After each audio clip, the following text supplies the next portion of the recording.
This is Jezero Crater, a flat terrain on planet Mars where NASA has already landed a rover and found signs of life. And if Elon Musk is to be believed, his launch company SpaceX could land the first human on here before the end of the decade. Ever since he started SpaceX, Musk has remained focused on his vision of establishing a sustainable human colony on Mars. In the past, Musk has said that he wants to go to Mars because it is a goal that excites him.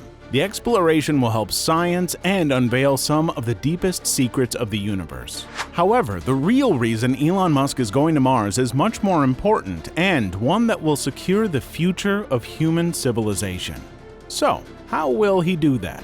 What challenges does he need to overcome? And what will life look like on the red planet? Let's start with why does Elon Musk want to go to Mars at all?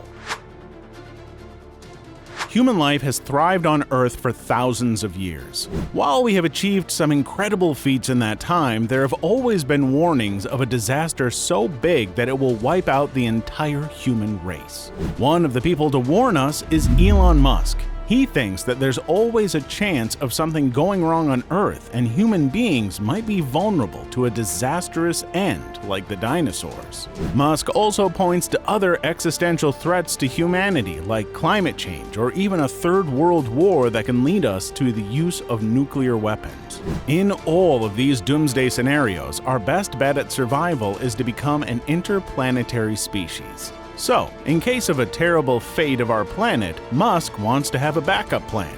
But why Mars? What makes the red planet the right candidate? Mars is the right target for a human colony because it shares some common traits with Earth. It has a day that is about the same length as Earth, 38% of Earth's gravity, and water ice on its surface. Also, it is the best available option. Human life can certainly not survive in the heat of Venus or Mercury, or the Moon simply has no atmosphere. Other celestial bodies are just too far away. This leaves us with Mars, which is admittedly very cold with an average temperature of -63 degrees Celsius. However, it isn't too, and the atmosphere is indeed very thin. Moreover, it is the best available option. Venus and Mercury are too hot, and the Moon has no atmosphere to protect residents from destructive meteor impacts. At an average distance of 140 million miles, Mars is one of Earth's closest habitable neighbors. Mars is about half far from the average of -50 at the Earth's south pole. In fact, there are places where the sun reaches and the temperatures can be a nice 30 degrees. However, there are other problems. The landscape of Mars is very dangerous. Images from the Perseverance rover show a rocky, dusty landscape fraught with volcanoes and canyons. The atmosphere is much thinner compared to Earth and consists mostly of carbon dioxide. But Musk has a plan to make it bearable. Making Mars desirable for a long-term living involves something called terraforming. The process involves making Mars more Earth-like by pumping gases into the atmosphere.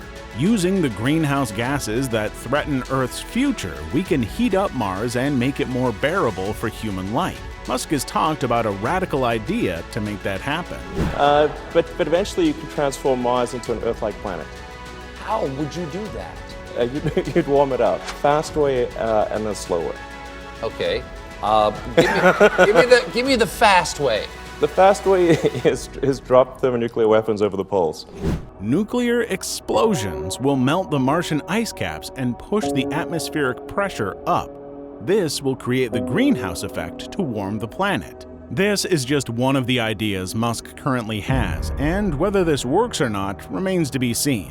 In the meantime, SpaceX is working on a powerful vehicle that will make the Mars trip possible. SpaceX has been flying astronauts to the International Space Station with its Falcon 9 rockets and Crew Dragon capsules. But Elon has called the Starship the holy grail of space travel. It's a 120-meter tall spaceship capable of delivering 100 tons of payload to the Earth's orbit. Each booster will be powered by 33 Raptor engines, making the journey to Mars possible within 6 months. SpaceX has made the Starship fully reusable to keep the launch costs at a minimum, but there's another amazing feature that makes the Starship the go-to vehicle for Mars exploration: the ability to refuel in orbit and on the Martian surface. One of the most important considerations for a spacecraft is weight. And to get to Mars, a spacecraft will need a lot of fuel. SpaceX plans to refuel the Starship with a separately launched fuel tanker. On the Martian surface, the spacecraft will leverage natural H2O and CO2 resources to refuel and return to Earth. For now, the Starship is waiting on approval for its first orbital flight tests, which will come later in the year.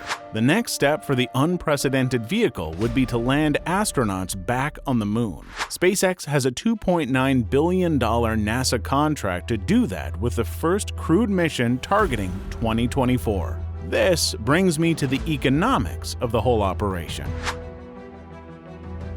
Arguably, the biggest hurdle in establishing a civilization on Mars is the insane cost of the operation. Developing the Starship will cost over $10 billion, and even though this is way less than NASA's SLS program, SpaceX will need to build 1,000 Starships to keep the dream alive. A self-sustaining civilization on Mars requires 1 million residents and millions of tons of cargo. Elon Musk estimates that the whole venture will cost close to $1 trillion. However, SpaceX is overcoming the challenge one step at a time. Elon Musk says that profits from other commercial space ventures like Starlink will help fuel the colonization of Mars. While the collective cost of the plan is high, SpaceX has also been trying to bring the transportation cost down for individuals. The reusability of rockets will play a major role in that effort. With more and more launches, the cost will keep decreasing. Right now, a hypothetical shared journey to Mars will cost somewhere between $200,000 and $300,000. However, Elon Musk says that the cost per ton will continue to decrease and ultimately drop below $100,000. Getting to Mars is just the first step of Elon Musk's plan. The next will be surviving the harsh planet. As I've mentioned earlier, Mars isn't easy. Elon Musk has often admitted the survival challenges. In one candid statement, he said that a bunch of people will probably die in the process. This is understandable because Mars certainly is a lethal planet to visit. Humans will have to stay clear of the radiation exposure that can literally make human blood boil in low atmospheric pressure. Living in low-gravity surroundings will make human muscles degrade to a point that walking won't be an option. To avoid such a fate, the initial astronaut crews will have to live in pressurized rovers during their mission. The first settlers would also need to live in airtight habitats and specially designed spacesuits to stay alive. So, overtaking Mars is going to be a painfully slow process, and there are bound to be some experiments that cause great losses, including human lives. Musk accepts the risks and had to say this during an interview with Peter Diamandis. It's uncomfortable. It's a long journey. You might not, come back alive. But it's a glorious adventure, and it'll be amazing, an amazing experience. During the initial years of SpaceX, it was the only company talking up the big dreams of a Mars civilization. However, thanks to Elon Musk, exploring Mars is no longer a fictional mission, and many other companies have joined the race. In fact, 2 companies called Relativity Space and Impulse Space have joined hands to beat SpaceX to Mars. The 2 startups say that they have sophisticated enough technology to launch a Mars lander in 2024, which is also the next window when Mars and Earth are at their closest. Impulse Space's founder is Thomas Mueller, who was the top employee in the initial years of SpaceX. Mueller played a key role in developing the Merlin rocket engines to power the Falcon 9.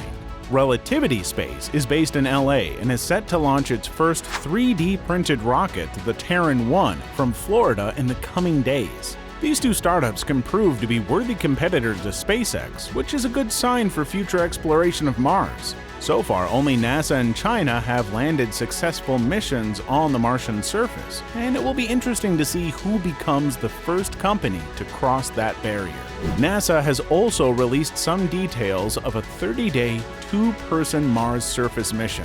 According to the plans, the mission will take 4 people on the long journey, but only 2 of the astronauts will get to the surface. However, NASA's timelines are not as ambitious as SpaceX, with the US Space Agency targeting the first crewed missions for the late 2030s or even 2040.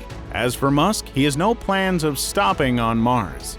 He sees Mars mission as a launching pad for humanity that will take them to other places in the solar system. He is planning an interplanetary transport system for SpaceX that will target Saturn's moon Enceladus or Jupiter's moon Europa as possible destinations. SpaceX is accelerating Musk's Mars ambition, but there's much more that the company has achieved in the past 2 decades. For more on that, check out this amazing video on our channel.